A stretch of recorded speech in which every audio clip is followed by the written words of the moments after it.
Perkenalkan, kami dari kelompok 3 yang terdiri dari saya, Angela Vivian, dan rekan saya Dika Septiana.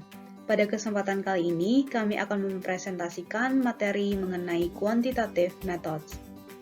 Dalam melakukan prosedur untuk menerapkan metode kuantitatif, outline presentasi kami akan membahas secara mendalam mengenai implementasi survei dan eksperimen.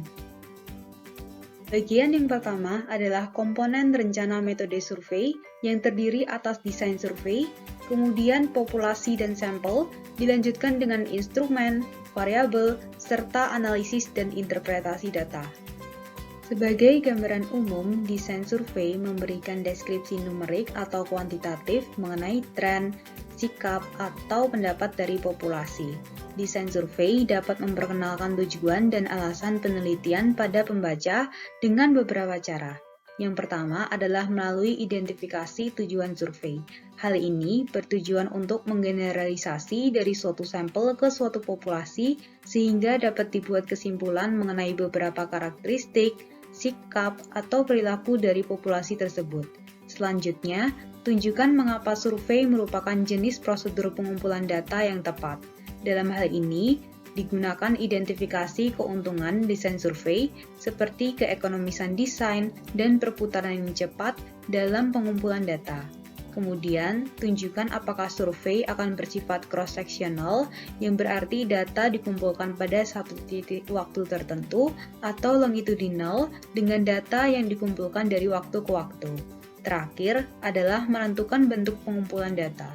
Bentuknya dapat meliputi surat, telepon, internet, atau wawancara. Berikut merupakan aspek-aspek penting dari populasi dan sampel untuk dideskripsikan dalam rencana penelitian. Yang pertama adalah identifikasi populasi dalam penelitian. Di sini meliputi tahapan menentukan ukuran populasi dan cara mengidentifikasi individu dalam suatu populasi. Selanjutnya, identifikasi apakah desain pengambilan sampel untuk populasi ini adalah single stage atau multi-stage. Prosedur pengambilan sampel single stage merupakan prosedur di mana peneliti memiliki akses ke nama-nama dalam populasi dan dapat mengambil sampel secara langsung. Sedangkan dalam prosedur multi-stage atau clustering, peneliti pertama-tama mengidentifikasi klaster, setelah itu akan mendapatkan nama-nama dalam klaster, dan kemudian mulai mengambil sampel dari klaster tersebut. Selanjutnya, identifikasi proses seleksi untuk individu. Random sampling sangat direkomendasikan di dalam buku. Hal ini berarti bahwa setiap individu dalam populasi memiliki probabilitas yang sama untuk dipilih. Kemudian, identifikasi apakah studi tersebut akan melibatkan stratifikasi populasi sebelum memilih sampel. Oleh karena itu, populasi tersebut dapat dikelompokkan terlebih dahulu sebelum dilakukan pemilihan sampel. Stratifikasi berarti bahwa karakteristik khusus individu direpresentasikan dalam sampel dan mencerminkan proporsi sebenarnya dalam populasi. Ketika memilih secara random, karakteristik ini mungkin ada atau mungkin tidak ada dalam sampel. Dengan demikian, stratifikasi memastikan representasi adanya karakteristik khusus. Selanjutnya, tentukan prosedur untuk memilih sampel dari daftar yang tersedia. Dan terakhir adalah menentukan jumlah sampel dan menentukan prosedur yang digunakan untuk menghitung jumlah tersebut. Dalam menentukan hal ini, dapat menggunakan confidence interval atau menentukan margin of error yang dapat ditoleransi. Bagian berikutnya adalah instrumen. Dalam hal ini, peneliti harus mempertimbangkan hal-hal berikut. Yang pertama adalah menentukan instrumen survei yang digunakan untuk mengumpulkan data. Selanjutnya, untuk menggunakan instrumen yang ada, gambarkan skor validitas yang diperoleh dari penggunaan instrumen di masa lalu. Hal ini berarti upaya peneliti untuk membangun adanya validitas dalam penelitian kuantitatif.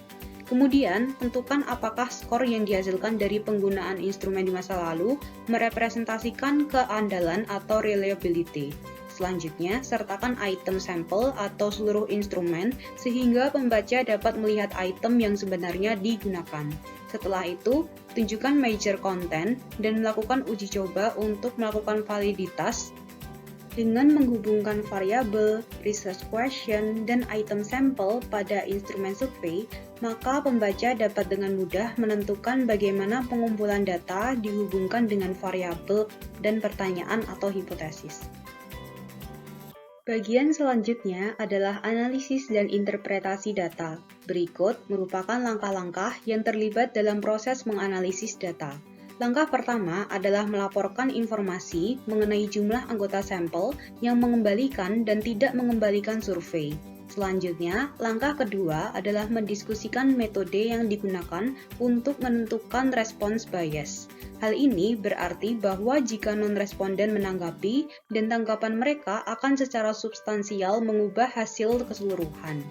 Maka dari itu, pemeriksaan alternatif untuk bias response adalah dengan cara menghubungi beberapa non-responden melalui telepon dan menentukan apakah tanggapan mereka memang sangat berbeda dari para responden lain. Selanjutnya, langkah ketiga adalah mendiskusikan rencana untuk menyediakan analisis deskriptif untuk seluruh variabel independen dan dependen dalam penelitian. Analisis ini harus menunjukkan rata-rata, deviasi standar, dan kisaran skor untuk variabel-variabel ini. Kemudian, langkah keempat yaitu apabila proposal berisi instrumen dengan rencana untuk menggabungkan item ke dalam suatu skala, maka lakukan identifikasi prosedur statistik, yaitu analisis faktor untuk menyelesaikannya dan tentukan pemeriksaan reliabilitas untuk konsistensi internal. Selanjutnya, langkah kelima yaitu lakukan identifikasi statistik dengan menguji inferential research question utama dalam penelitian yang diusulkan. Hal ini menghubungkan variabel atau membandingkannya, sehingga kesimpulan dapat ditarik dari sampel ke suatu populasi. Kemudian, langkah terakhir dalam analisis data adalah menyajikan hasil ke dalam tabel atau gambar, serta menginterpretasikannya hasil dari uji statistik. Sebuah interpretasi dalam penelitian kuantitatif berarti bahwa peneliti menarik kesimpulan dari hasil research question, hipotesis, dan hasil yang lain dengan cara melaporkan hasil research question atau hipotesis dan mendiskusikan implikasi untuk praktiknya atau penelitian di masa depan. Selanjutnya yaitu mengenai komponen rencana metode eksperimen. Nah, yang pertama adalah partisipan, yang kedua adalah bahan, yang ketiga prosedur, dan yang terakhir adalah tindakan. Atau dengan kata lain harus menjawab pertanyaan-pertanyaan berikut. Jadi di sini ada beberapa pertanyaan seperti siapakah peserta dalam penelitian ini, kemudian berapa populasi yang akan digeneralisasikan hasil peserta, kemudian bagaimana peserta dipilih, apakah metode pemilihan acak yang digunakan, bagaimana peserta akan ditetapkan secara acak, akankah mereka dicocokkan, bagaimana, kemudian berapa banyak peserta yang akan berada dalam kelompok eksperimen dan kontrol, apa variabel dependen dan variabel independennya, kemudian bagaimana kondisi perawatannya, bagaimana hal itu dioperasikan, kemudian apakah variabel itu sendiri akan dikovariasikan dalam percobaan, kemudian desain apa yang digunakan, kemudian instrumen dan bahan apa yang digunakan, kemudian mengapa memilih tersebut, kemudian apa langkah-langkah dalam prosedur dalam penelitian tersebut, kemudian apa ancaman potensial terhadap validitas internal dan eksternalnya, kemudian akankah uji coba percobaan dilakukan, kemudian yang terakhir statistik apa yang digunakan, dan yang paling terakhir adalah bagaimana hasil diinterpretasikan. Selanjutnya bagian partisipan, jadi pembaca perlu mengetahui tentang seleksi tugas dan jumlah peserta yang akan diambil dalam percobaan. Nah, di sini ada beberapa yang harus diperhatikan. Yang pertama, jelaskan proses pemilihan partisipan, apakah random atau non-random. Jadi dengan pemilihan acak artinya bahwa individu memiliki probabilitas yang sama untuk dipilih, atau dengan sampel kelompok tertentu saja. Kemudian yang kedua, diskusikan bagaimana proyek jika ditetapkan akan dipilih secara acak. Jadi hal ini atau prosedur ini akan menghilangkan kemungkinan perbedaan sistematis di antara karakteristik. Kemudian yang ketiga, identifikasi fitur lain yang akan mengontrol variabel secara sistematis. Misalnya mencocokkan peserta dalam hal sifat atau karakteristik tertentu. Kemudian yang keempat, menceritakan atau menginformasikan jumlah partisipan dalam kelompok dan prosedur sistematis ukuran kelompoknya. Kemudian yang terakhir, peneliti istilahnya men-set nilai dari 3 faktor alpha, power, dan effect size. Itu digunakan untuk supaya kelompok yang ada memberikan efek hasil yang sebenarnya. Selanjutnya variabel. Jadi variabel perlu ditentukan dalam percobaan sehingga jelas bagi kelompok dalam eksperimen dan hasil apa yang akan nanti diukur.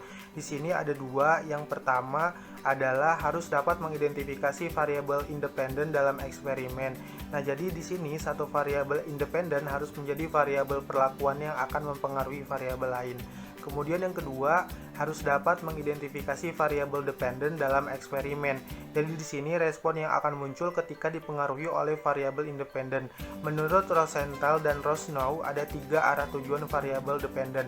Pertama, arah perubahannya apa, kemudian yang kedua, jumlah perubahannya, dan yang terakhir, kemudahan dari perubahannya. Kemudian selanjutnya mengenai instrumen dan bahan. Jadi nanti di sini peneliti harus menjelaskan instrumen dan bahan yang diselesaikan oleh partisipan dalam eksperimen, kemudian mendiskusikan bahan yang digunakan dalam eksperimen. Pertama adalah mengidentifikasi jenis desain eksperimen yang akan digunakan dalam studi yang diusulkan. Jadi jenis eksperimen yang ada itu sendiri berbagai jenis. Pertama ada desain pra-eksperimental, yaitu desain di mana peneliti mempelajari satu kelompok dan memberikan sebuah intervensi selama percobaan. Kemudian yang kedua ada eksperimen semu, di mana peneliti menggunakan kelompok kontrol dan kelompok eksperimen tetapi tidak secara acak. Yang ketiga ada eksperimen sejati, di mana peneliti kelompok eksperimen secara acak. Dan yang terakhir adalah subjek tunggal desain, di mana peneliti mengamati perilaku tunggal individu dari waktu ke waktu. Kemudian yang selanjutnya adalah mengidentifikasi apa yang dibandingkan dalam percobaan. Misalkan pengukuran yang berulang. Nah, kita bisa membandingkan perilaku individu dari waktu ke waktu untuk dapat menentukan dampaknya. Dan yang terakhir, sediakan gambar atau diagram yang digunakan untuk mengilustrasikan desain khusus yang digunakan. Jadi di buku sudah digambarkan, dijelaskan juga ada tipe gambar penelitian yang direkomendasikan, yaitu menggunakan notasi klasik sistem yang disediakan oleh Campbell dan Stanley pada tahun 1963 halaman ke-6. Selanjutnya ada ancaman terhadap validitas dibagi menjadi dua. Yang pertama ada ancaman validitas internal. Jadi di sini dibagi menjadi beberapa. Yang pertama hubungannya dengan partisipan. Ada misalnya riwayat atau lamanya waktu historis, kemudian maturation pematangan berhubungan dengan usia, regresi, seleksi berhubungan dengan kriteria tertentu, dan mortalitas yang tiba-tiba meninggalkan dalam eksperimen. Kemudian yang hubungannya dengan kelemahan dari eksperimen peneliti yang dimanipulasi, seperti misalkan difusi atau kelompok kontrol yang saling berkomunikasi, demoralization, kemudian kompensasi. Dan yang terakhir adalah hubungannya dengan prosedur yang digunakan, yaitu mengenai pengujian dan instrumen.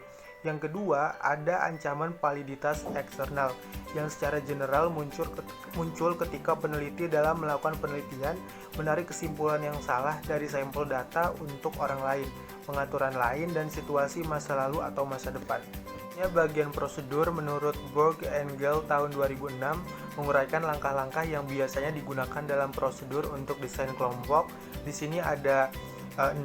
Yang pertama, berikan ukuran variabel dependen atau variabel yang berkorelasi dengan variabel terkait dengan partisipan. Yang kedua, tentukan partisipan berdasarkan prosedur sebelumnya. Kemudian yang ketiga, secara acak tetapkan satu anggota dari setiap pasangan ke kelompok eksperimen dan anggota lainnya ke kelompok kontrol. Yang keempat, ekspos dan perlakukan eksperimental dengan treatment alternatif untuk kelompok kontrol. Yang kelima, berikan ukuran variabel dependen ke kelompok eksperimen dan kontrol.